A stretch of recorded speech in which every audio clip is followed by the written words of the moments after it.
France won the Battle of Algiers, but France still lost Algeria. That is why this story matters. This is history, not blame. We are here to understand what happened and what it cost. So what was the Battle of Algiers?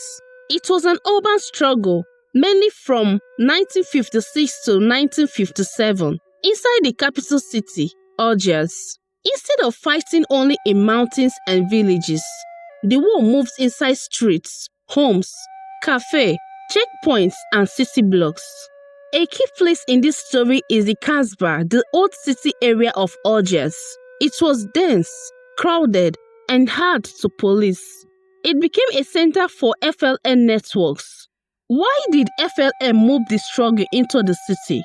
Because cities create attention. A rural war can be hidden, a city war cannot. The FLN wanted to prove French control was not secure, even in the capital. They wanted to pressure the French state politically, and they wanted the world to pay attention. They used an underground network, small cells, messengers, hiding places, and they carried out attacks meant to shock and spread fear.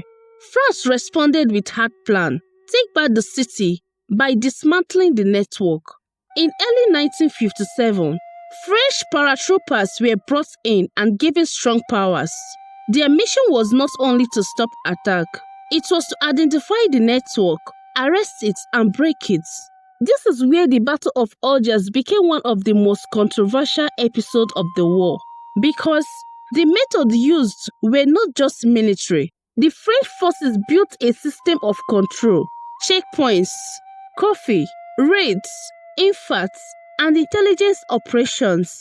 And there were also serious abuses. Tortures were used to extract information. Many people were detained. Some disappeared.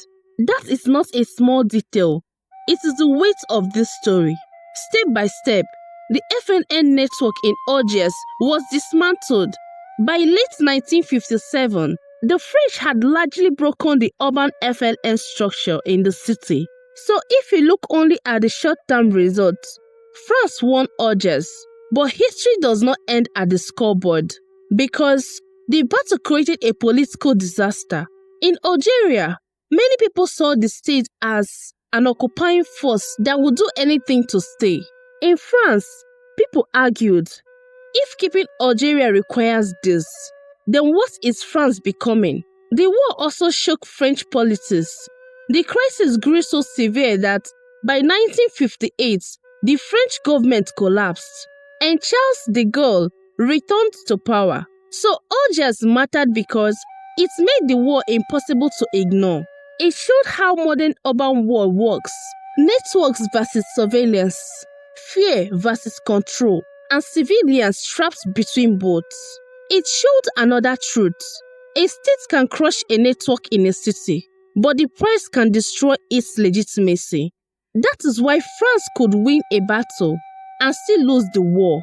Next episode, we move to the end game: how negotiation replaced total victory, and how Algeria reached independence in 1962. If you want African history explained clearly, with dates, map, and no confusion, subscribe. I will see you there.